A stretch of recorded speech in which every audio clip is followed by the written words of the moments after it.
राधे राधे दोस्तों। कैसे हैं आप सब। आज की कहानी है, मुझे तो अपनी बहू से ज़्यादा नौकरानी पर विश्वास है। आज घर में काफ़ी चहल पहल थी। छोटी ननंद मेघा की शादी 15 दिन बाद ही थी, तो सब तैयारियों में लगे हुए थे। बड़ी ननंद वाणी और उसके पति हेमंत घर आए हुए थे। सब लोग पापा जी के कमरे में बैठकर इसी बारे में डिस्कस कर रहे थे, जबकि घर की बहू नित्या सबके लिए चाय नाश्ते की तैयारी कर रही थी। जैसे ही चाय नाश्ता तैयार हुआ, वो सबका चाय नाश्ता लेकर उनके कमरे में आ गई। लेकिन उसके कमरे में प्रवेश करते ही सब लोग चुप हो गए। नित्या को ये बात बहुत ही अजीब लगी, पर फिर भी उसने सबको चाय नाश्ता परोसा और खुद भी अपना चाय नाश्ता लेकर बैठ गई।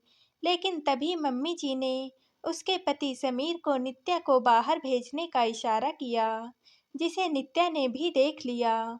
लेकिन अनजान होने का नाटक करती हुई वो चुपचाप बैठी रही।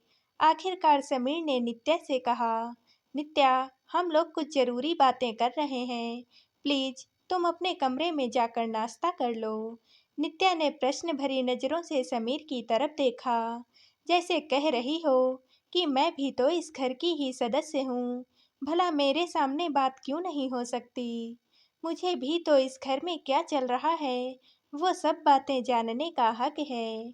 शायद उसकी ये बात वाणी ने समझ ली, इसलिए वो नित्या से बोली, भाभी वो क्या है ना कि अब आपके लायक कोई काम होगा तो हम आपको जरूर बुलाएंगे। अभी तो आपका कोई काम है नहीं, तो आप नाश्ता करके अपने काम खत्म कर लो। वैसे भी आपको पता है, शादी के घर में बहुत से काम होते हैं और आप घर की बहू हो, तो आपको ही सब कुछ संभालना है। उसकी बात सुनकर नित्या ने मन ही मन सोचा, हाँ, मैं तो घर के काम करने के लिए ही हूँ। बाकी तो मुझे पता भी नहीं कि कौन कब चला आ रहा है और कहाँ क्या खर्च हो रहा है, घर में क्या सामान आया और क्या नहीं। बाजार से भी सामान लाकर सीधे अलमारी में ही रख दिया जाता है, मुझे तो कुछ भी बताया नहीं जाता। पर इतने लोगों के बीच बोलकर अपनी क्या ही बेइज्जती करें, इसलिए चुपचाप उठकर अपने कमरे में आ गई। काफी देर तक तो उससे कुछ खाते ही नहीं बना, पर भूखे क्यों रहना, आखिर काम तो उसे ही करना था। इसलिए अपना नाश्ता खत्म किया और प्लेट रखने रसोई में जा ही रही थी कि देखा सब लोग तैयार होकर कहीं जा रहे थे। नंदोई जी तो अपनी चाबी उठाकर पापा जी के साथ बाहर निकल लिए। वहीं दोनों नंदे अपना बैग लहराती हुई बाहर आई और भाभी को बाय कहकर निकल गई। सासू माँ प्रतिभा जी भी बाहर आई और नित्या को काम बता दिया, बहू, हम लोग जरूरी काम से बाहर जा रहे हैं, तुम दोपहर का खाना तैयार कर लेना और खाने में कुछ अच्छा बना लेना। वाणी और दामाद जी यही खाना खाएंगे। उसे काम बताकर वो भी बाहर निकल गई। समीर बाहर आया और कमरे में अपना वॉलेट और बाइक की चाबी लेकर चला गया। तब तक नित्या भी कमरे में आ गई। समीर, तुम सब लोग कहीं जा रहे हो क्या। उसकी बात को सुना अनसुना कर समीर बोला, अभी मम्मी ने बताया तो सही कि जरूरी काम से जा रहे हैं। हाँ, पर कहाँ जा रहे हो, तुम लोगों ने ये तो बताया ही नहीं। अब जरूरी है क्या हर बात तुम्हें बताना। बता तो दिया कि जरूरी काम से जा रहे हैं और मम्मी ने तुम्हें जो काम बताया है वो कर लेना और भगवान के लिए खाना ढंग का ही बनाना। कहता हुआ समीर अपना वॉलेट और चाबी लेकर वहां से निकल गया। नित्या उसके पीछे पीछे दरवाजे तक आई तो देखा कि सब लोग कार में बैठे थे। समीर भी जाकर अपनी बाइक पर बैठ गया, पर पता नहीं क्यों ये लोग अभी भी रवाना नहीं हो रहे थे। नित्या वहीं दरवाजे पर खड़ी उन लोगों को देख रही थी। ऐसा लग रहा था जैसे वो लोग किसी का इंतजार कर रहे हैं। 10 मिनट बाद उस घर में काम करने वाली जमुना काकी आती दिखी। उनके आने पर प्रतिभा जी ने उन्हें अपने पास बुलाया और उन्हें कुछ समझाकर वो लोग वहां से रवाना हो गए। पीछे पीछे समीर भी रवाना हो गया। जमुना काकी घर में आ गई तो नित्या ने दरवाजा बंद किया और आकर सोफे पर निढाल होकर बैठ गई। जमुना काकी अपने काम में लग गई। सबसे पहले उन्होंने प्रतिभा जी के कमरे की सफाई की और फिर बाहर निकलकर उस कमरे के दरवाजे पर ताला लगा दिया। उन्हें ताला लगाता हुआ देखकर नित्या ने पूछा, अरे काकी, ताला क्यों लगा रही हो? उसकी बात सुनकर जमुना काकी ने उसकी तरफ देखा और बोली, मैडम ने कहा है कि उनके कमरे की सफाई करके ताला लगा देना। नित्या ने उसके आगे कुछ भी नहीं कहा, पर उसे हैरानी तब हुई जब जमुना काकी ने चाबी उसे देने की जगह अपनी कमर में खोस ली और घर के बाकी कमरों की सफाई करने लगी। नित्या उसे काम करते देखकर बैठी बैठी सोचने लगी, यही इज्जत है उसकी इस घर में। एक नौकरानी पर भी आंख मूंद कर विश्वास था, पर अपनी बहू पर नहीं। माना कि जमुना काकी यहाँ 10 सालों से काम कर रही हैं, पर वो भी तो इस घर की इकलौती बहू है। आज नहीं तो कल उसे ही तो सब कुछ संभालना है। खैर, नित्या ने देखा कि जैसे जैसे जमुना काकी सफाई करती जा रही थी, वैसे वैसे वह सब कमरों पर ताला लगाती जा रही थी। उन्होंने सिर्फ नित्या का कमरा, रसोई और हॉल ही छोड़ा था, जहाँ ताला नहीं लगा था। नित्या अभी भी सोफे पर ही बैठी हुई थी कि जमुना काकी अपना काम खत्म करके जाने लगी। तब नित्या ने टोका, काकी, आप तो जा रही हो, अब सारे कमरों को ताला लगा दिया तो चाबी भी तो दे दो।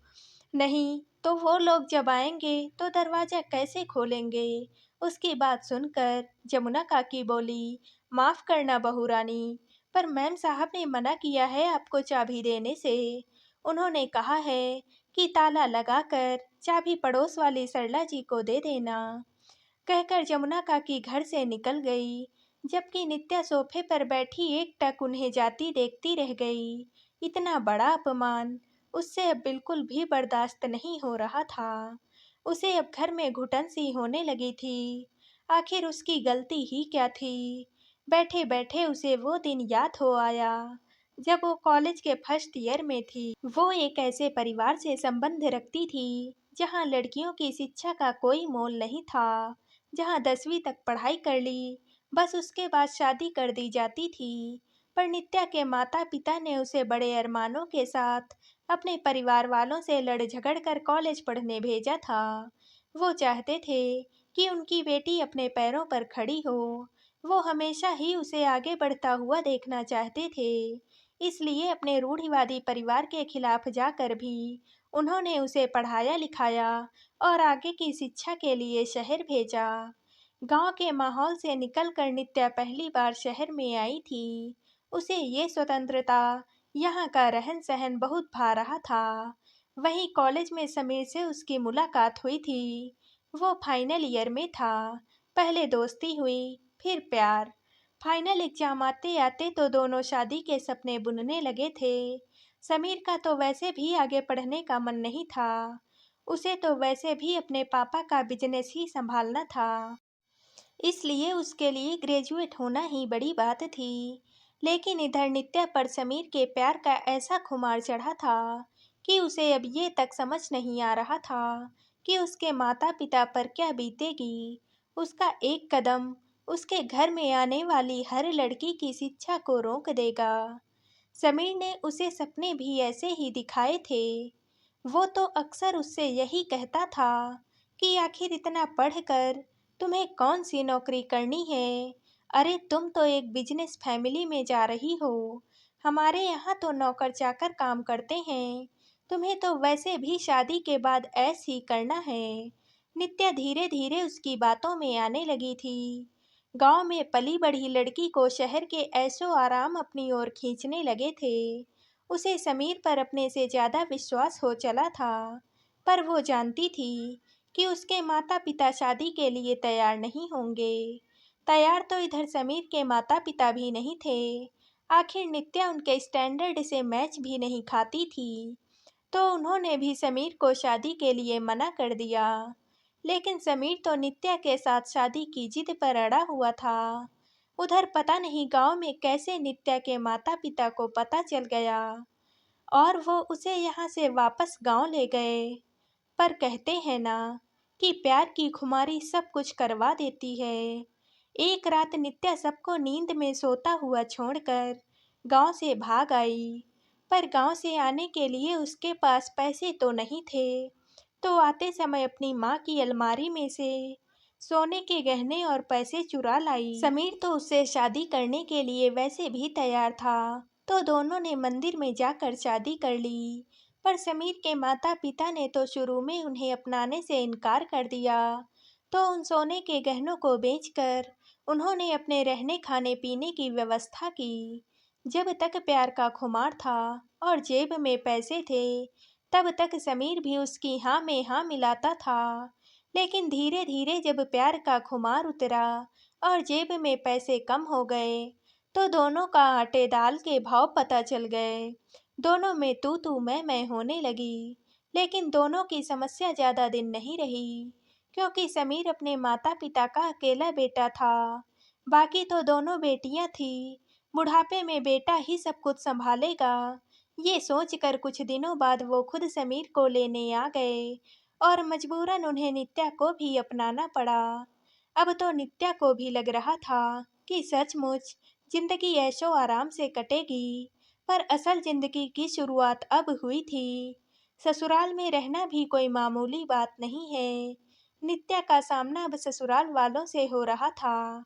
कहाँ तो घर में नौकर चाकर काम करते थे, अब ले दे करके एक जमुना काकी रह गई, जो भी घर की साफ सफाई के लिए आती थी। बाकी रसोई का सारा काम नित्या के हिस्से में डाल दिया गया।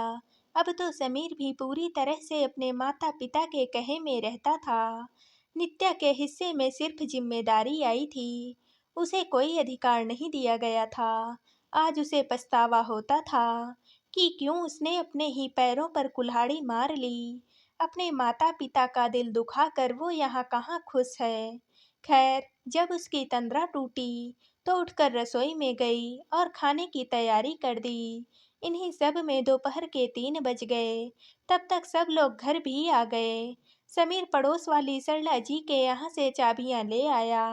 हमेशा की तरह सामान सीधे प्रतिभा जी के कमरे में गया। अभी सब लोग सामान के साथ प्रतिभा जी के कमरे में ही थे कि नित्या उन लोगों को खाने के लिए बुलाने आई। उस समय मेघा अपने सोने के गहने पहन कर दिखा रही थी, जिसकी शॉपिंग शायद आज ही की गई थी। एकदम से नित्या को वहां देखकर उसने फटाफट से ज्वेलरी निकाल कर बैग में रख ली। वहीं प्रतिभा जी नित्या को देखकर बिगड़ते हुए बोली, बहू, तुम्हें बिल्कुल भी तमीज नहीं है कि किसी के कमरे में कैसे जाया जाता है। तुम यहाँ मेरे कमरे में क्या कर रही हो? अचानक प्रतिभा जी के सवाल से हड़बड़ाती हुई नित्या बोली, जी मैं वो दरअसल आपको खाने के लिए बुलाने आई थी। उसकी बात सुनकर समीर नाराज होते हुए बोला, खाना क्या भाग कर जा रहा था, आकर खा तो रहे थे। यूं एकदम से मम्मी के कमरे में आने की हिम्मत कैसे हुई? समीर ने जिस तरीके से दुत्कारते हुए नित्या से कहा, उसे नित्या बिल्कुल भी बर्दाश्त नहीं कर पाई। उसकी आंखों में आंसू आ गए और वो बोली, ये आप मुझसे किस तरह से बातें कर रहे हैं? मैं भी तो इसी घर की सदस्य हूँ। मैं भला इस कमरे में क्यों नहीं आ सकती? नहीं आ सकती तुम मेरे कमरे में? मुझे नहीं पसंद है तुम्हारा यहाँ आना। यहाँ सारा कीमती सामान रखा होता है। अचानक से प्रतिभा जी बोली। उनकी बात सुनकर नित्या को ऐसा लगा जैसे कोई उस पर चोरी का इल्जाम लगा रहा हो। उसने भी प्रतिभा जी के सामने आते हुए कहा, आपको मुझसे ज्यादा जमुना काकी पर विश्वास है, जबकि मैं आपके घर की बहू हूँ। मैं घर में मौजूद थी, फिर भी आपने जमुना काकी से कमरों में ताला लगवाया और चाबी सरला आंटी के घर पर दे दी। आपको मुझ पर रत्ती भर भी भरोसा नहीं है। हाँ, नहीं है मुझे तुझ पर भरोसा। भला हम तुझ पर भरोसा क्यों करें? अरे, जो अपने माँ बाप की सगी नहीं हुई, वो हमारी क्या सगी होगी? तू तो तेरे ही माँ के गहने चुरा कर ले आई थी। फिर तेरा क्या भरोसा हो कि तू हमारे गहने नहीं चुराएगी?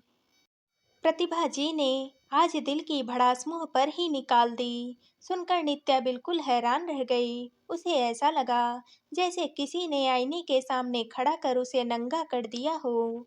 अपने इस प्रतिबिंब को तो वो बिल्कुल भी देख नहीं पा रही थी और ना ही कुछ कह पा रही थी। इसलिए अपने आंसू लेकर कमरे के बाहर निकल गई और अपने कमरे में जाकर बैठ गई। आज सचमुच उसके माता-पिता का चेहरा उसे याद आ रहा था। उनके विश्वास को तोड़कर आज जो कुछ उसे मिल रहा था, शायद वो इसी के लायक थी। आखिर रात हो ही गई। सबने अपना खाना बनाकर खा पी लिया, लेकिन नित्या को किसी ने कहा भी नहीं। आज उसे पता चल रहा था कि उसकी क्या वैल्यू है। शिक्षा उसके पास थी नहीं, फर्स्ट ईयर के एग्जाम दिए ही नहीं थे, पर फिर भी अपने स्वाभिमान को मारकर जीना नहीं चाहती थी। इसलिए उसने अपनी शिक्षा को पूरी करने की ठानी। जानती थी कि घर में कोई भी पैसा नहीं देगा, इसलिए उसने दूसरे दिन एक छोटे स्कूल में नौकरी के लिए अप्लाई किया। भला एक 12वीं पास लड़की को क्या नौकरी मिले, पर फिर भी डेमो के बाद प्री प्राइमरी टीचर की जॉब उसे दे दी गई। सैलरी सिर्फ 5,000 रुपये थी। पहले तो घर में कोई इस बात के लिए तैयार नहीं था, लेकिन 6-7 घंटे के लिए कम से कम नित्या से छुटकारा मिलेगा, ये सोचकर ही प्रतिभा जी ने हाँ कर दी। अब अपनी सैलरी से ही उसने फॉर्म भरा और अपनी आगे की शिक्षा शुरू की। आखिर अथक परिश्रम और समय के साथ उसने अपनी शिक्षा भी पूरी की और अच्छी जगह पर नौकरी भी लग गई। इस बीच को एक बेटी की माँ भी बनी।